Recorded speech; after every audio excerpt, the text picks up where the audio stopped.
Welcome and good to see you again. We've got 1 hour and we're going to talk about a very important topic today, very common in our days. Most of you, almost all of you have experiences with this. So if you want to add to this presentation, feel free. Let me and Joseph know if you guys have any problems with the slides or this presentation so we can take care of that right away. And I hope we have some school counselors and teachers in this audience. I'm not quite sure exactly what flavor you are, so to speak, but I hope that some of you are dealing with or are working with students, our high school students. Research shows that our students are in high distress, so that's why this topic. It's a topic that you might say, oh, I know how to work with adolescents and with their suicidal thoughts. I'm quite sure that you guys know how to work with them, and you have done quite a great job with them. You're keeping our kids safe, but it's always a good reminder to talk a little bit more about this topic and to really think about what else can we do to get our kids in a safer place. Okay. There are too many people who need to know about this, too many people who need to know about this topic. And when I say too many, not in a bad way.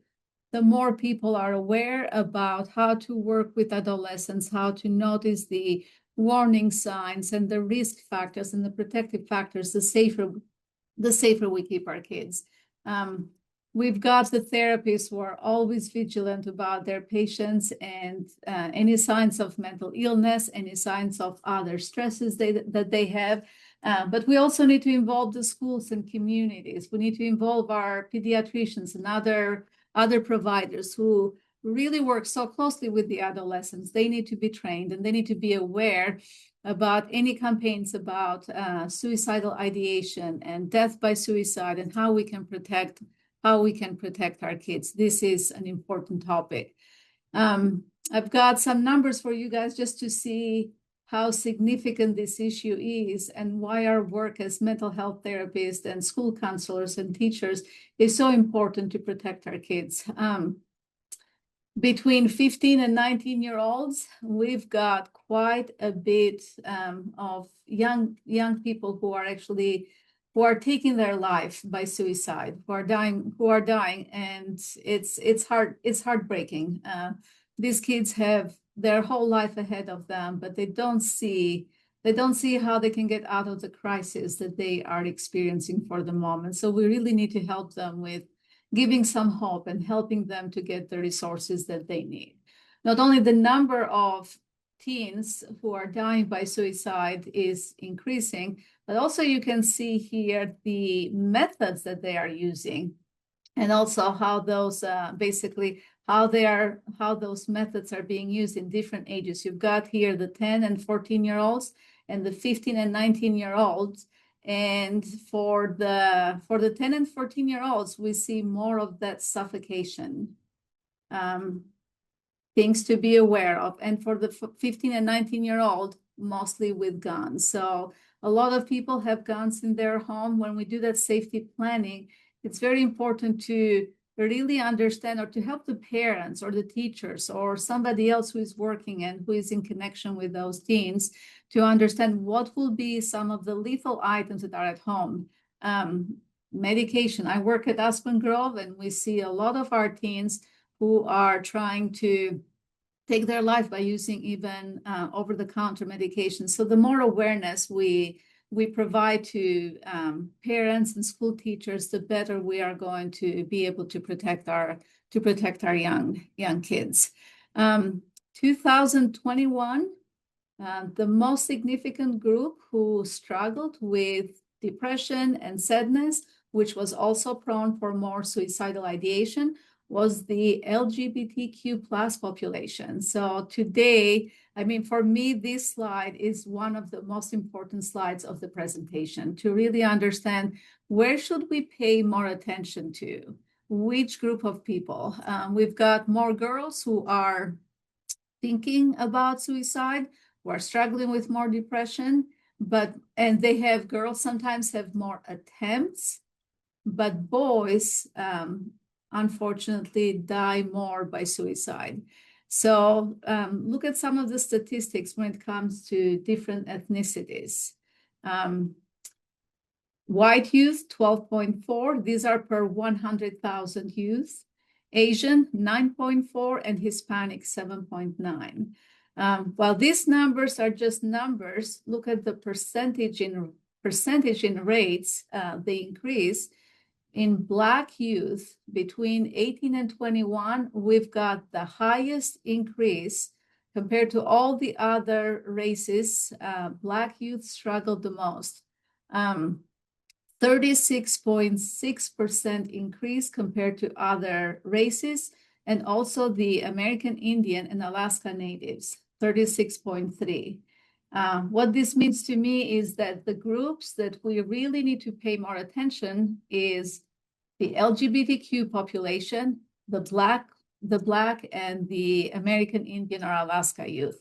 Something is happening with them, and we're going to go through our presentation to identify some of those stressors that this particular population is experiencing. But with LGBTQ, mostly is lack of that support from the family or from the school, lack of understanding. So really being able to understand this group and to find ways to support, so we are not seeing those death rates increasing.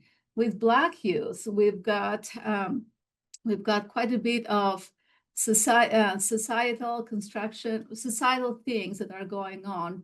I'm not trying to be any political in here, and I apologize if I'm going to sound like this, but if media is portraying death of Black men by suicide, what does that give to the Black boys? It provides that fear, will I be the next one?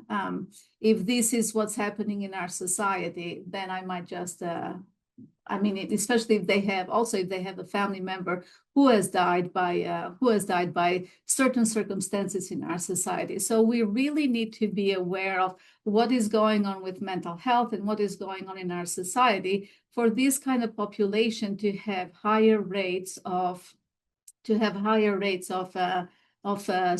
death by suicide. We also have got American Indian and Alaska youth. What is happening with them? Do they have services? Are they connected? In rural areas, there is not really easy access to having a mental health therapist. Are we assessing those kids? So as a mental health therapist or as a teacher or as a pediatrician, whatever you are and whoever you work with, do pay attention to those populations, because these are the youth who are at most risk.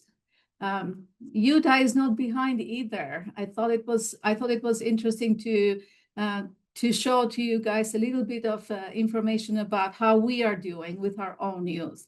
As you can see, the blue bar is boys, might be a little bit not very clear, and the gray bar is the girls. So we've got more boys in our state who are dying by suicide, which is consistent with national statistics.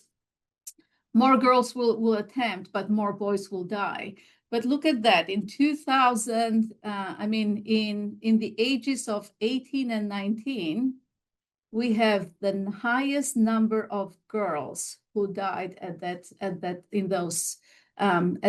particular age bracket. So something is happening there as well. So this age, 18 and 19, might be very difficult for girls. High school is ending, college is starting, or they are on their own. They are probably not prepared to handle the stresses of adulthood. So that's something that we've got to really pay attention to our youth. Let's talk a little bit about risk factors. What are some of the factors that put our youth in greater distress, that they are in so much of a acute crisis that they cannot handle it and they decide to take their life? Well, a recent stressful event is one of the most common ones. We've got to really check on what is going with them at school, in the family, with their friends. What are the areas that are important for our teens? We've got to make sure that we cover those areas and we help them understand that even though it's an acute stress, there is hope. This too shall pass. You can get by this. And we've got to provide some of those coping skills and problem-solving skills and resources for our kids so they can actually pass that particular dark time.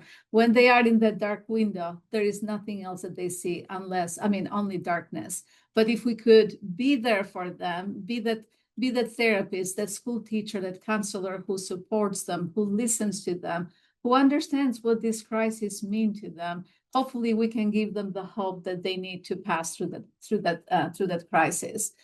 Lots of mental health issues can cause, especially depression and anxiety and psychosis, can cause suicidal ideation, increase in suicidal ideation.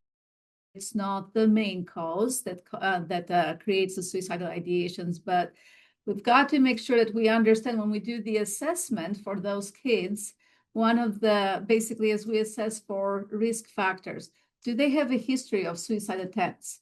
If they have a history, they're more likely to die by suicide. If they have a family member or a friend who died by suicide, they are more likely to die by suicide. If they are using substances, their judgment will be impacted. They're more likely to put themselves into situations that are going to create high risk for them, and they are more likely to die by suicide. These are some of the individual factors. And while you know about these, I just wanted to review them. I do want to pay a little bit more attention to intellectual disability. Kids who are struggling with intellectual disability, with any type of disability, really, they are at a higher risk for suicidal ideation. We've got to really understand this. So the next slide will actually address the suicidal ideation with intellectual disability, but kind of take a quick view of these particular factors. And let's see how they rate when it comes to our youth, Utah youth. Here it is. This is from the Utah Department of Mental Health Services. So we've got from 17 till 21. The main factor is recent crisis. And the recent crisis can be anything. We might not perceive it as parents. We might not perceive it as a big deal, a big crisis. But the perception of the teen is that it is a major crisis, that they are not going to see a way for them to overcome that crisis. So 73.4% of our kids during those years who died by suicide died because of a recent crisis. So when a kid is in stress, we've got to really pay attention, understand the stress, and see what resources and skills we need to provide to that kid, and what connections we can create for the kid. If it is at the school, connecting them with the group, connecting them with the school psychologist or counselor, connecting them with the therapist in the community, connecting them with the psychiatrist. Sometimes we've got to make sure, not sometimes, but all the time, we need to make sure that we understand what is the crisis and how we can help those kids. How we can help them get over that crisis. You could see here is another one, current mental health problem at 56.4%, quite a bit of a number. We know that mental health is connected to suicidal ideation. So to me, this calls for, let's take care of our kids who are struggling with any of the mental health diagnoses, and take care of them sooner than later. We can see the warning signs. We know that this is a risk factor. Let's take care of them. If you go a little bit down, 36.6% of females mostly, so blue is boys, gray is girls, intimate partner problem. And these girls are at the age 18 till 24. So you could see the relationships are extremely important for this particular group. And with them being just the young adults that they are, they don't necessarily have the coping skills how to navigate relationships. So both groups, the 10 till 17 and the 18 till 24, are very vulnerable. But if you are working with a young adult who is just going from teenage years to the adulthood, we've got to really pay attention to those particular risk factors. And here is another one, history of suicide attempts, 31.1% for girls. If they have had a history of, if they have had attempts before, it increases the likelihood for them to die. If they have had somebody else from the family who have died by suicide, they are more likely to die by suicide as well. A little bit of, at least for me, this is interesting to see how disabilities, intellectual disabilities impact our youth. We've got so many kids who are struggling with learning disability and autism spectrum and ADHD. Their rate, they are 3 to 9 times higher when it comes to suicidal thoughts and deaths compared to other kids without a disability. It might be quite possible that they are struggling with expressing themselves. So they're keeping everything in. They are not probably connected, but even if they're connected with the therapist, if they cannot express, if they cannot verbalize their pain, it's going to be difficult for them to cope with the acute crisis that they are experiencing. And the other thing that, you know what, I've got 2 boys and I see how much screen time they have. But look at this also, this is important. Most youth who struggle with suicidal ideation, they have poor eating habits, excessive screen time, and less physical activity. Isn't that what we notice everywhere with adolescents though? But knowing this, that poor eating habit and too much screen time and less physical activity is one of our risk factors, we've got to make some changes. We've got to make some changes in the school with pediatricians and with the therapists as well, because you guys are the ones who are going to introduce those changes with the parents or with the school personnel. All right, we've got also, yes. We have a question in the chat. Susanna was asking if that was for boys and girls, or is it broken down by age group? It was not broken down by age group or by gender. That's an excellent question. It simply said youth, the research said youth with intellectual disability. But Suzanne, since you brought us to this question, another thing that research shows is that most of our studies are done with white youth. So we really have not gone into the core issues of Black and Black youth, Hispanic youth, Native Americans, Alaska Natives. So there is more research needed. Even though we have the statistics, but not much research is done with those. So we've got to really, our friends who are working at universities, that will be some great research topics for them. So I hope we have some people from universities in here, or maybe students who can pick up a thesis project or a dissertation, whatever. So, well, we kind of reviewed a little bit the individual risk factors. Let's review a little bit about relational factors. These are things that our kids can't really do much about them because they are basically this is not really up to them. These factors are not really under their control. But as we all know, any type of abuse or any neglect, it pushes the kids towards increasing their suicidal thoughts. If there is a friend or a family member who died by suicide, it kind of normalizes death by suicide. If that person did it and my family was okay, I think they'll be okay if I die too. So we've got to really be more aware of those kids who have had family members who have died by suicide. Social injustice and racism, discrimination and poverty. How many times do we think about assessing those 3 items when we do assessment for suicidal ideation? If we have not thought about this, let's start thinking about this. If there is discrimination in the community, well, I might be next. Why do I want to be discriminated? I'd rather end it right now. Poverty is a very important social factor to consider. You've got,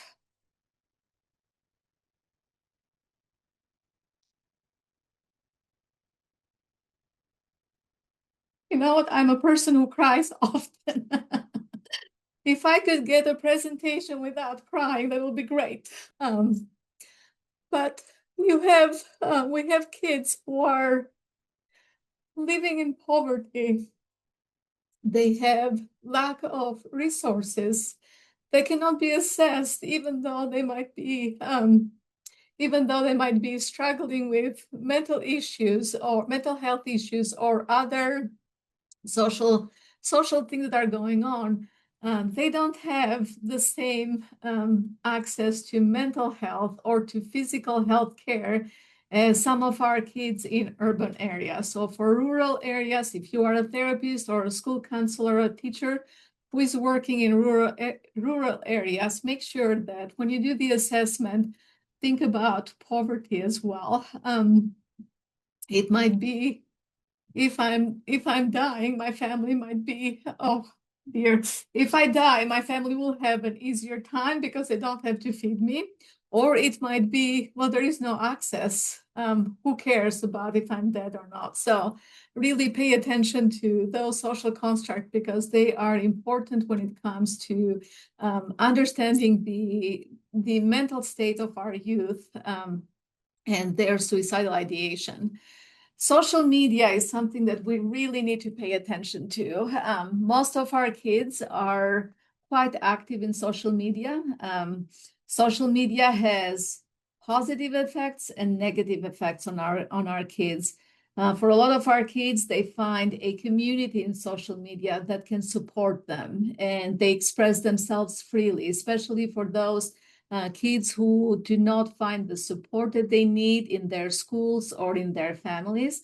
They find social media as a way to just express themselves. However, social media can have other impact, can have negative impact because other things are happening in social media. They might be oversharing information, which will create the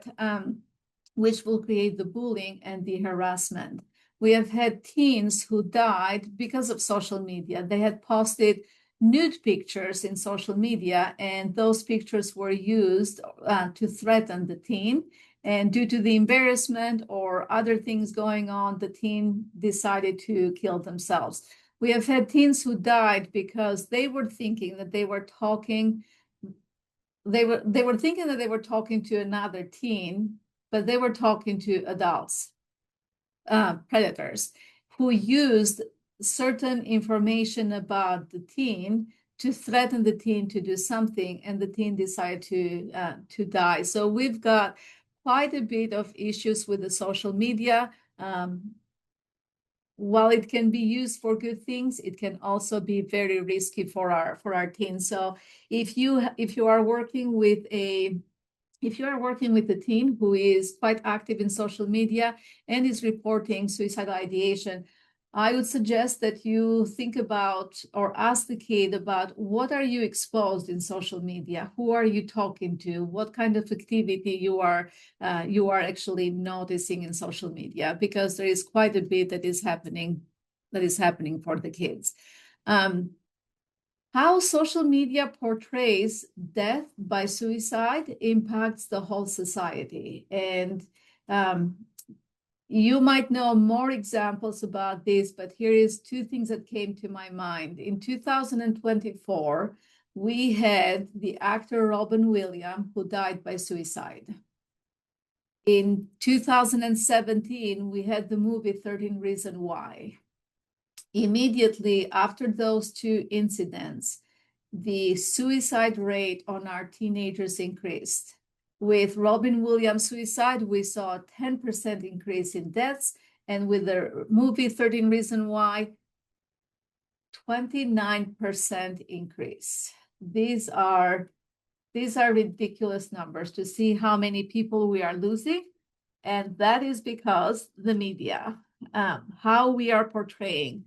Sometimes the media gives quite a bit of details about suicide and especially the means that they were used. And for a young mind who is very impressionable, they will find ideas into this information that is portrayed by media. So one of the things that we need to be more aware of is, how does the media portray what is going on in our community when it comes to suicide, especially by people who might be role models or favorite, like Robin Williams. He's actually one of my favorite actors. But how will that death impact a young mind who is quite influenced by what is going on in the society, and sometimes does not even understand the permanent situation of death. So we've got to understand what are our teens being exposed to. We've got some other things that are influencing in a relational level that are influencing our teens with suicidal ideation. We've got culture. I am from a different culture, as you can tell from my accent. But in my culture, a long time ago, now they have mental health, but 30 years ago, there was not such a thing as depression. There was not such a thing as addiction. We did not have the vocabulary, let alone taking care of those things. We just had, oh, Uncle John drinks too much. That's how we talked about mental illness, because there is nothing. But what culture does is it impacts somebody's perception about, do I have a mental health issue to take care of? Do I go to a therapist? Do I take medication? A lot of cultures do not really take care of the mental health issues, because they don't perceive it as an issue that needs to be taken care of. So we need to understand, especially if you are working with youth from different culture, what is their perception of mental health, and what do they do in that culture to take care of mental health? I know that we've got individuals here, therapists here from different cultures. Think about your own culture and how it is in your culture. Although, even if you are from the United States, every family is their own culture. But think about, what is your perception from your own culture, from your family culture, or from your country culture? What is your perception of mental health illness, and what do you do to take care of it? Geographical location, we talked a little bit about this. Basically, it has to do with the access to care. And a lot of our teens who are from a rural area, poor areas, are not getting the right care when it comes to mental health. Sexual orientation, we talked a little bit about this. We saw LGBTQ is one of the groups that is in higher risk for suicidal ideation and the death by suicide. We've got to also take care of or assess for ethnicity as well. We talked a little bit about this. So Black boys, Native Americans and Alaska Natives, these are the groups that need more assessment, more attention, because they are the ones who are at a higher risk. Let's talk a little bit about assessment. Do we have any questions so far, or should I get going? We're good. Okay, let's talk a little bit about assessment. What do we need to assess? Well, understand the meaning of those suicidal thoughts. We can't really provide best treatment if we don't really understand what is the meaning of crisis that they are going through. Is it acute or chronic stress? Might be, for both of them will have different kind of referrals, different kind of treatments, but we need to understand how long they've been struggling with these suicidal ideations. Do they have an intent to act on those suicidal thoughts? Can they control those thoughts? Are the thoughts planned, or are they very impulsive? Sometimes we cannot predict suicide. And even though you are going through all of those factors and you say, no, it's just chronic stress, I'm working with them, you never know when it will happen. So assessment, really thorough assessment, constant assessment.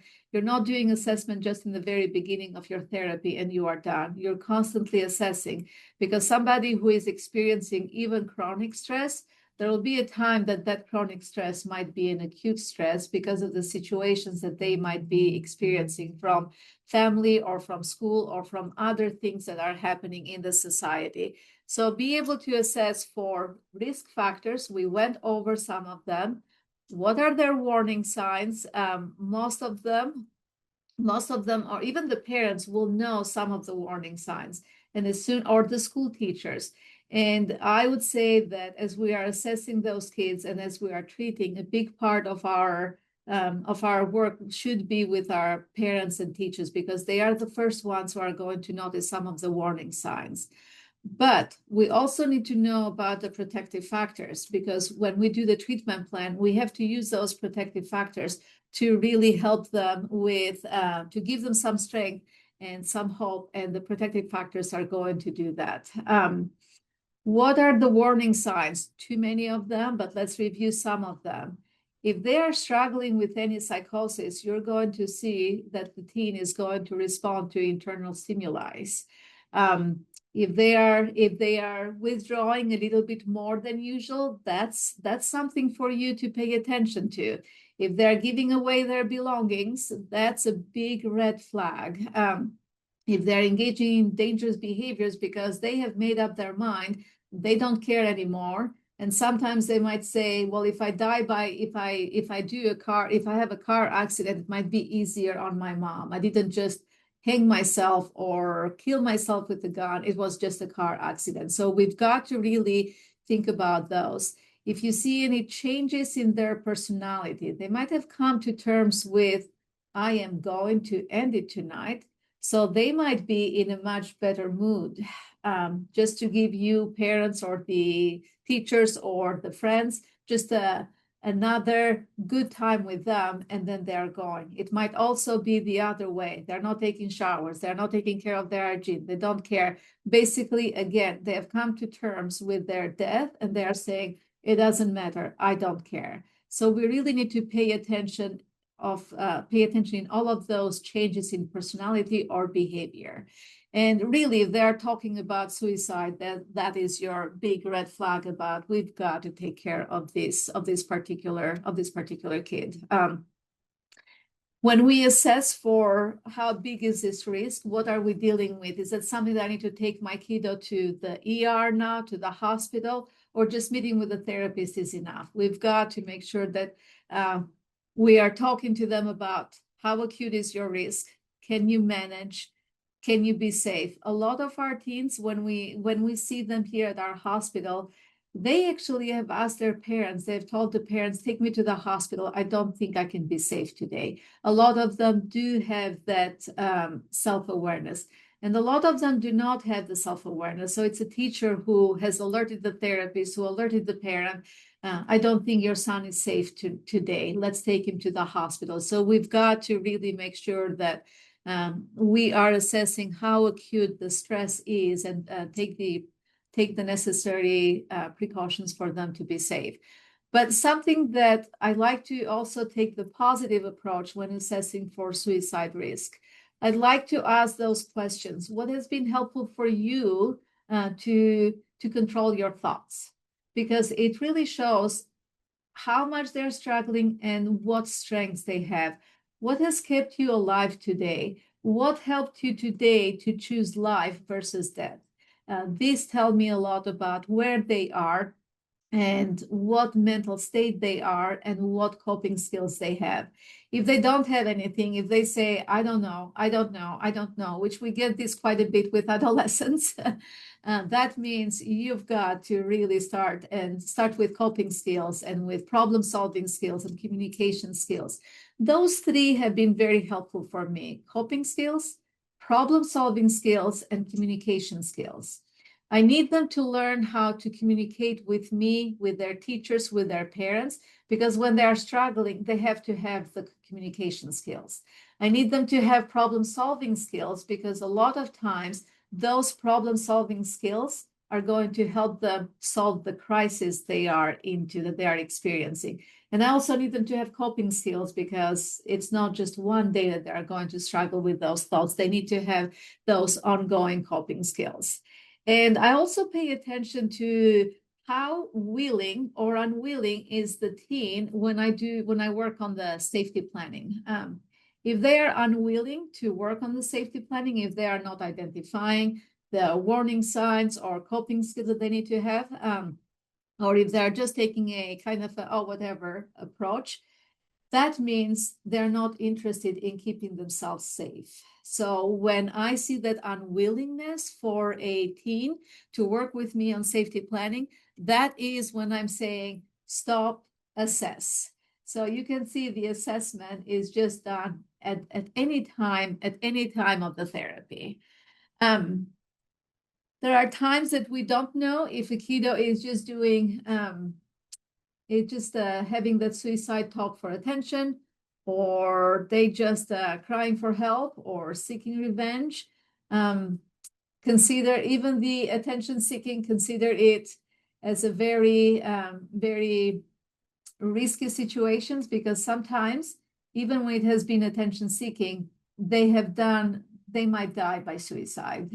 We have had a couple of kids at our hospital who really engaged in self-harming behaviors and suicide talk only to get the attention of a boyfriend or a girlfriend, but they attempt it.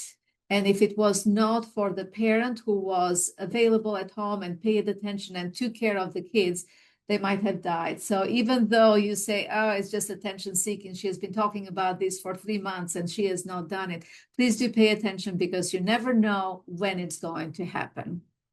Okay. We've got to talk about suicide in therapy or in school and at home. Why do we do that? It provides a safe space for them. It also gives them the idea that whoever this adult is, the teacher, the school counselor, the parent, the friend, whoever, they are able to hold their space to handle the talk about suicide and to help. So we've got to provide those conversations in our offices and at our homes with suicidal teens, because that's how they are going to say, oh, I have an outlet to discuss. I have an outlet to talk about my pain. I have the permission from my father, from my mother. She can handle this suicide talk. A lot of times kids report that they don't want to talk to their parents because they're trying to protect the parents. And it should be the other way around. Parents should be protecting their kids. But if we give them the permission that it's okay to talk, I can handle this kind of talk and I'm here for you, it really helps them to relieve some of that stress that they are experiencing. As therapists, we know that the therapeutic relationship that we create with our clients is very important. But in this particular issue with suicidal teens, the relationship between the teen and the adult, and I put there adult, not necessarily therapist. It can be the school teacher, it can be the school counselor, it can be the neighbor, it can be somebody in the neighborhood. But that relationship is one of the key factors to prevent suicide, because the teens are going to feel like, I've got somebody who is going to help me, support me, understand me. All right, let's move to some of the interventions. What can we do? And again, one of the very first slides, it was, we've got different stakeholders. We as therapists are not the only ones. We've got parents, school teachers, counselors, we've got pediatricians, etc. So what do we need to do? Help them in safety planning and during your treatment, but help the family, help the teen and the parents understand that by them participating in therapy, it reduces the risk of suicide. Why? They're going to have somebody, hopefully the connection between the therapist and the teen is there, but they're going to have somebody to just talk to. And the therapist can also, or a school counselor can teach them about what's going on. Let me see if I can help you. What skills do you need? What resources do you need? So participation in treatment is very important. We've got to work with our teens into reducing the shame and stigma about mental health and suicide. We've got to teach them that depression is something that they did not really choose. We've got to teach them that some of the, let's say, racism that is happening in some of our communities, it's not really what they chose either, but they need to work with them. So we've got to help them understand that when they are struggling with suicidal thoughts, there is nothing that they did wrong, right? But we've got to teach them to Have no fear to talk to somebody when they talk about this. We've got to normalize having suicidal thought, just like we normalize going to the doctor for a heart issue. And we've got to also teach our kids in the schools to take care of each other. A lot of time, kids will say, well, if I tell on Johnny, then he will be upset at me. Maybe he'll be upset at me right now because Johnny is not doing great. But when Johnny feels better, he will thank me for saving his life. So we've got to really teach our kids in high schools.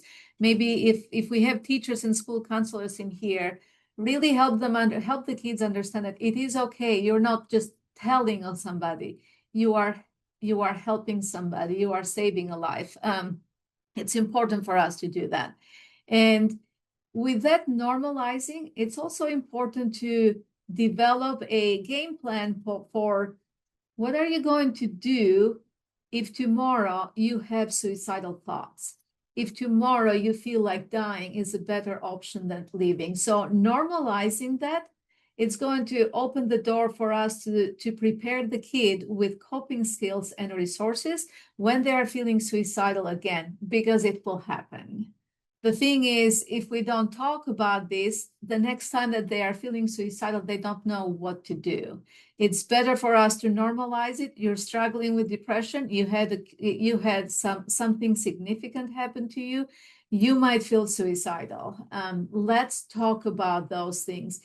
It will open that opportunity for the teen to say, oh, I can talk to my mom. I know what my mom said. If I feel suicidal, I can call her. So really normalizing this kind of talk is going to help them choose life versus death.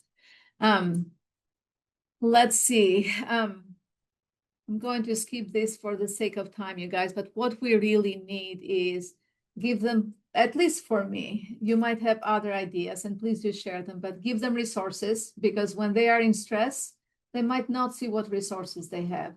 Help them with coping skills, help them with problem solving skills, help them with communication skills. They need to know this. All right, safety planning. It's an ethical obligation. We have to do it. If we want to keep our kids safe, we have to do the safety planning. And safety planning created awareness for everybody involved. While it is the teen's responsibility, safety planning is also a collaborative approach. You cannot just safety plan with the teen only. You have to involve the guardians, whoever is in the family. And the safety plan needs to be easy, accessible to the teen, written in a way that the teen understands, and also available to the kid. Needs to be reviewed regularly or weekly. You might review it maybe twice a week. I really don't know. It depends on how often you are seeing that particular kid, but you are reviewing what are the dangerous signs, what are the warning signs, what are the risk factors, what are the protective factors. Protective factors are very important. We have to recognize them because it gives the kids the strength to go on when they are struggling with those thoughts. And protective factors is not just for me, the therapist and the teacher and the mom, to know that, okay, these are things that they are good at. It's more important that the teen knows those, because they are going to draw from those protective factors when they need them. Couple of them that were on the basically high priority, high self-esteem, a zest for life, and strong social support. You can teach the other ones, but really pay attention to, if they are struggling with depression and their self-esteem is low, we've got to work on this. But social support is a key factor for helping the kids express their thoughts. Another thing when it comes to social support is having that social support on off hours, in the evening, on nights, weekends. And while the therapist might not be available on those hours, there are other support people. So the teen, especially in that safety plan, it should be very specific about who can you call. What is their phone number? When they're in distress, they might not remember their phone number. And if they don't have the phone by them, or if they don't have a phone, most teens have a phone, but It could be also, if mom is not available, who else could be? If the aunt is not available, who else could you be calling? So really provide that support when teens are on their own. Okay. All right. Let's see. Okay. Another good slide or another good information for me is to increase that awareness of how do we create that relationship with our teens. And the best way to create that relationship for our teens is to be the one that they are saying, I know that if I can call Vjollca, she's going to respond.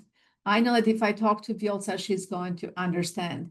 I know that if I talk to her, I know that she will take care of me. So be the one to ask those hard questions. We have to ask the hard questions. Sometimes we think that, well, just some suicidal talk, but not really plan, not intent. Maybe I'll just leave it as it is, because if I do dig a little bit deeper, he might be thinking about that. Absolutely not true. That's a myth. The more we talk about suicide, the more we reduce the chances of death by suicide. So be the one to ask the hard questions.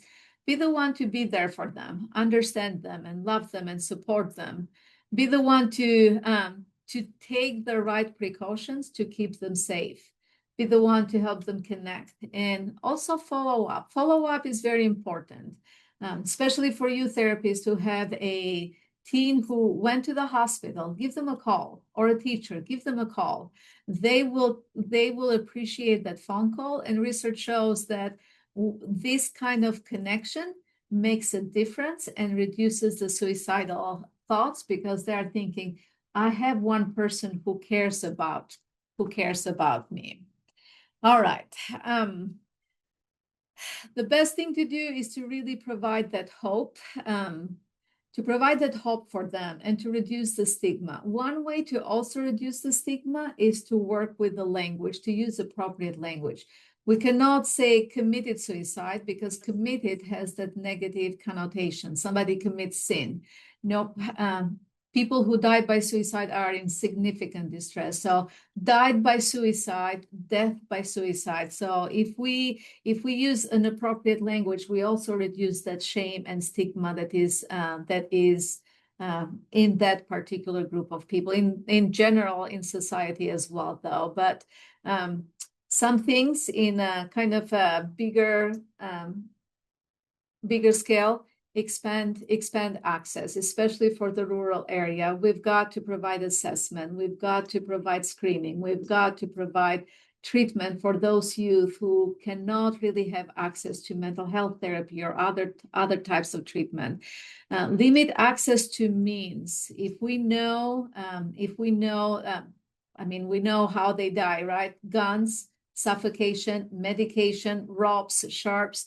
If we have somebody who is struggling with those suicidal thoughts, we've got to involve the family to really take those items away, to minimize the access that the teen has. And the narrative for suicidal thoughts, the idea behind this is normalize it so much that the teen and the parent and the school teacher and counselor are talking about this as, yes, that's a fact, you are struggling, we can help, and how we can help you, how can we help you with other episodes that we might have. Before we go to questions, we've got about 5 more minutes, you guys. When you get those slides, what you are going to find is some helpful resources for the kids, for the teens, and for the parents. You don't need to take notes of this. We'll send you the slides, but just so you know, you've got some good resources. There. And one of the best resources that I can give you today is that 988. If any of you in this audience is struggling with suicidal thoughts, or if you know somebody who is struggling with suicidal thoughts, please do call the hotline.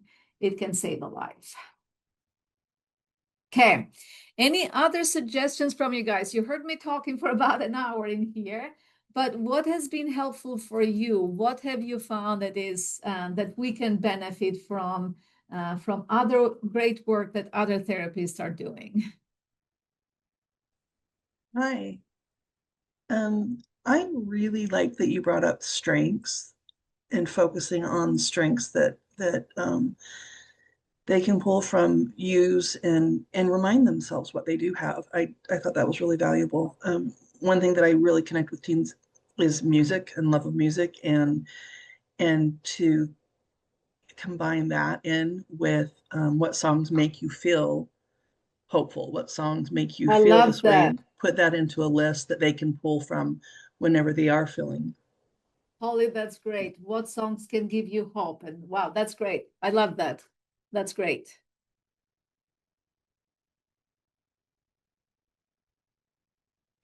Also, Vjollca, there was some chatter in the chat here about an app. Apparently, several people are using the Suicide Safety Plan app. And for those who are asking, I'm not really familiar with the app, but it looks like it has a blue icon with a white cross.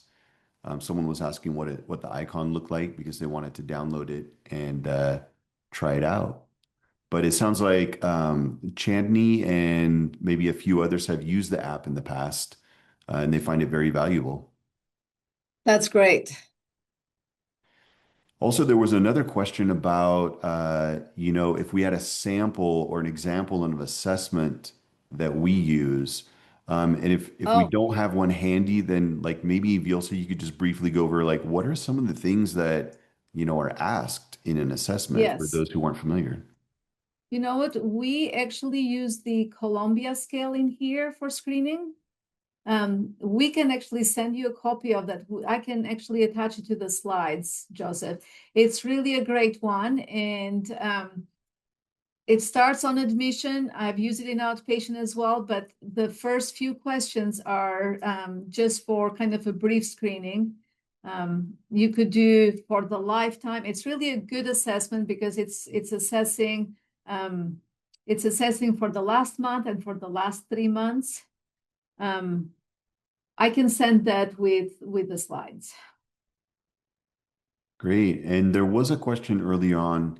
It looks like Megan was asking, well, she's saying that it could be answered at the end, but she's curious if you think that addressing risk factors in therapy with teens who have risk factors. So, for example, a family member who died by Oh suicide, yeah, yes. ADHD, etc. Can those be protective factors? And she says not when they are experiencing active suicidal ideation, but like as part of the ongoing treatment. I think it's important to help them be aware that because you have had a family member or a friend who died by suicide, it increases your likelihood. And especially since you are dealing with suicidal ideation, we've got to keep this in mind. So I, as a therapist, I'm going to actually ask you more questions. So but I think Megan is right. If they're in a significant crisis and we are bringing up, well, your father or your uncle died by suicide, the answer that we might get is, so what? I'm going to die. I'm going to die the same way. So I think it's good awareness. It's a good awareness for the therapist to address, and good awareness for the teen to understand that because I have this risk factor, it's going to put me at a higher risk. Okay. Here's Well, someone guys, I asked, don't want to. Oh, go ahead. sorry, there's a question in the chat. Can the CSSRS be used with youth? Yes, we use it. I just wanted to say thank you very much for your willingness to participate and to do this stuff, and your vocalization about how important it is for us to talk about these things. Because I find that to be, even with adults, it's absolutely critical to continue to talk about these things because it always is the hidden secret. It's Yeah. always the private stuff. I'm never going to tell anybody about this.